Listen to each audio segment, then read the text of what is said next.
Magandang araw po sa lahat ng mga tagapagsubaybay ng mga kwento ni Lolo Witix. Samahan po ninyo akong balikan ang mga mahihiwagang kwento na bumabalot ng ating kasaysayan noong unang panahon. Kasama ng dalawa kong mga kaibigan, tara na at pakinggan nyo ang isa na namang magandang kwento ni Lolo Witix. Ang alamat ng tandang ay isang kwento na nagmula sa kakaibang alingawngaw ng mga pagkakaibigan. Ito ay nagsimula sa isang maliit na barangay na napapaligiran ng luntiang kagubatan at malalawak na bukirin. Ang bayan ay kilala sa kanyang katahimikan at kasaysayan, ngunit may isang alamat na nagbigay buhay sa isang espesyal na tandang na nagdulot ng kakaibang pagbabago sa lugar. Sa bayang iyon, may isang matandang magsasaka na nagngangalang Mangguan. Isa siyang mapagmahal na ama at asawa na nagtatanim ng palay at gulay para sa kanilang pangangailangan. Kasama niya sa araw-araw ang kanyang masiglang anak na lalaki na nagngangalang Pedro. Magkasama silang nagtatanim, nag-aalaga ng hayop at nagbibigay ng serbisyong komunidad. Isang araw, habang naglalakad si Mang Juan sa kagubatan upang maghanap ng kahoy na magagamit sa kanilang pangangailangan sa bahay, napansin niyang may kakaibang ilaw sa isang malayongpo. Inusisa niya ito at nadatnan ang isang kaharian ng mga engkanto. Dinala siya sa harap ng pinuno na isang diwata na nagngangalang Diwani. Inireklamo ni Mang Juan ang matinding kahirapan na dinadanas ng kanyang bayan dahil sa kakulangan ng lupa at kahoy.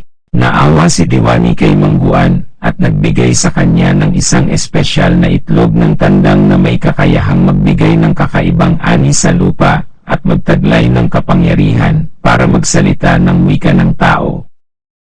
Dahil sa kanyang pagiging masigla at matyaga, nagtagumpay si Mang Juan sa pag-aalaga ng itlog ng tandang.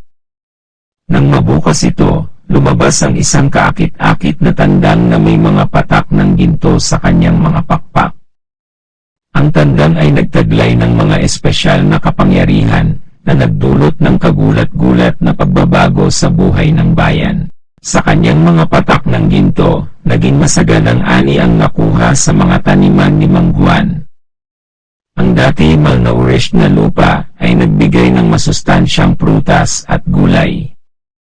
Dahil dito, nagkaroon ng sariwang pagkain ang mga mamamayan at nagkaroon ng malasakit ang iba't ibang tribo sa bayan.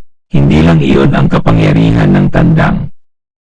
Dahil sa kanyang espesyal na kakayahan na magsalita ng wika ng tao, nakatulong siya sa mga magsasaka sa kanilang pangangailangan. Naging tagapamagitan siya sa komunikasyon ng tao at kalikasan, nagbigay payo sa tamang oras ng pagtatanim, at nagturo ng mga natural na paraan ng pagsugpo sa mga peste. Ang tandang ay naging pinuno sa bayan, ngunit hindi niya ito hinahangad. Sa halip, siya ay naglingkod na may pagmamahal at pagpapala sa kanyang kapwa. Naging inspirasyon siya sa iba't ibang bahagi ng buhay ng komunidad. Binuo niya ang mga proyektong naglalayong mapabuti ang edukasyon, kalusugan, at kalinisan sa bayan. Ngunit sa kabila ng lahat ng kanyang kabutihan, may ilang tao sa bayan na nainggit sa kanya. Inisip ng ilan na dapat sila ang nasa posisyon ng kapangyarihan at kayamanan. Itinatag ang isang lihim na grupo na nagtatangkang kunin ang tandang mula kay Mang Juan.